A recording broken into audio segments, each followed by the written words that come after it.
difference between recreational use and drug addiction.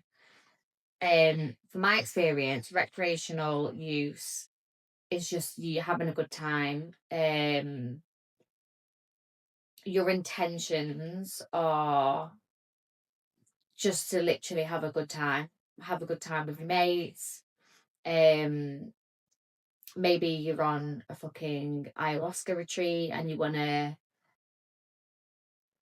I don't know, you wanna find something within you. I would say that is recreational in my eyes. But so like just taking drugs like every so often, not every fucking weekend. Do you know what I mean? Because that's another thing with addiction. I think people think it's an everyday thing, and it doesn't need to be an everyday thing.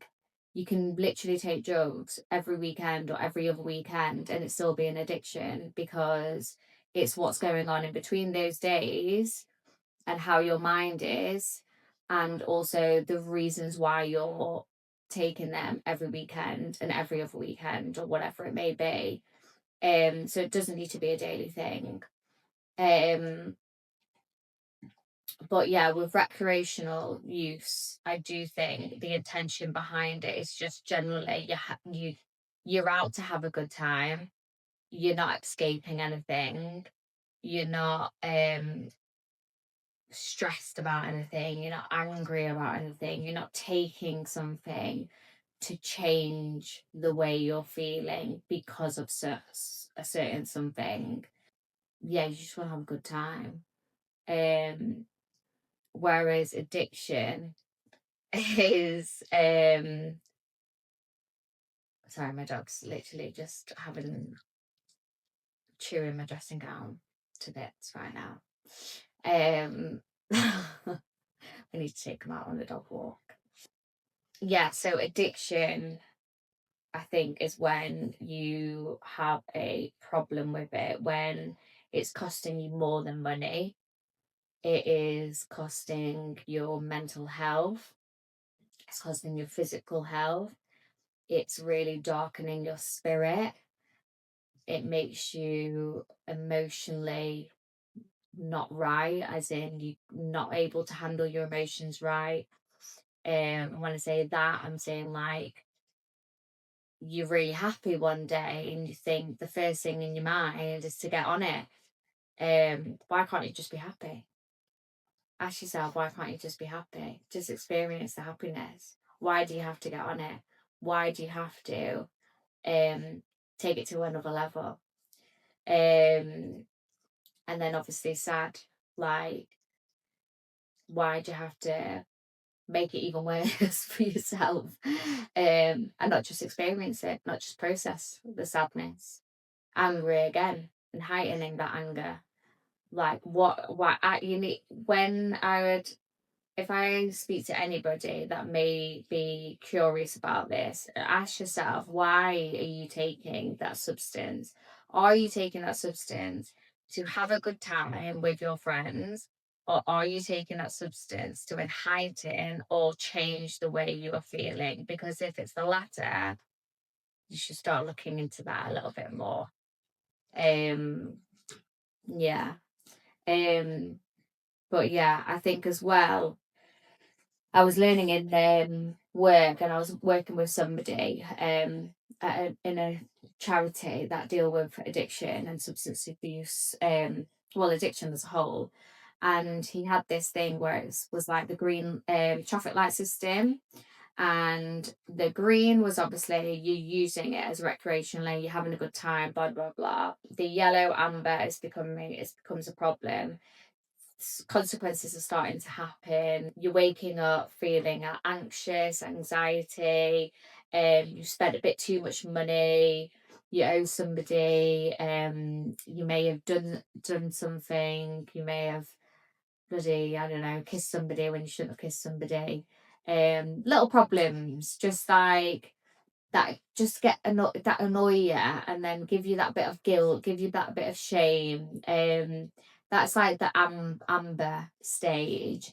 And I do believe, like, when you get to that point, if you can go back to the green, you can definitely go back to the green 100%.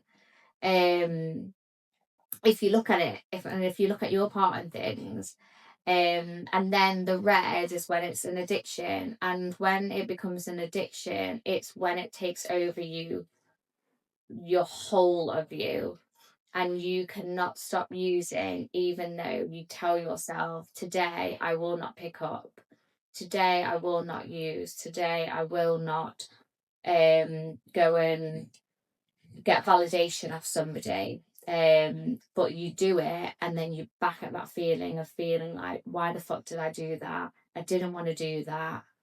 And you carry on doing it.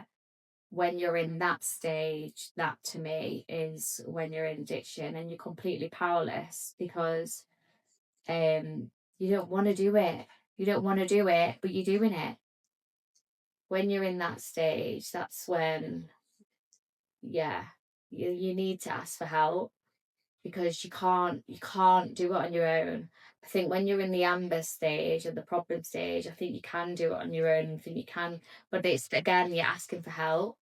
And you can get back to that green. But when you're in the red, yeah, I think you've crossed the line then, and you can't go back to the green. Because I believe, for me as well, like, if I picked up now, I would just set it off, and I would just want more and more and more and more. Because when I think about picking up, and when I think about using, I don't think about having a drink at a pub. I think about getting absolutely off my bonnet. Like, there is no just having a nice drink in the pub garden. It's not a thing for me. I want to get fucked up. So it's like, why do I want to get fucked up? And that's because I want to escape. I want to escape this fucking mental world that we are living in right now. So yeah, I think that's the differences, in my opinion, of recreational and addiction. Recreational, my God, I wish I could do it recreationally. Seriously, wish I could do it recreationally, but I can't. I can't, because I just want to get absolutely twatted. And when I get twatted, everything goes downhill. I can't hit my goals. I fuck up everything up. I fuck my relationships up. I start lying. I don't save for a house. All my plans go out the window, and I just do everything that I want to do for me and only me. And I don't care about anybody, and I just don't want to live that life anymore. So yeah, that's why I cannot do that.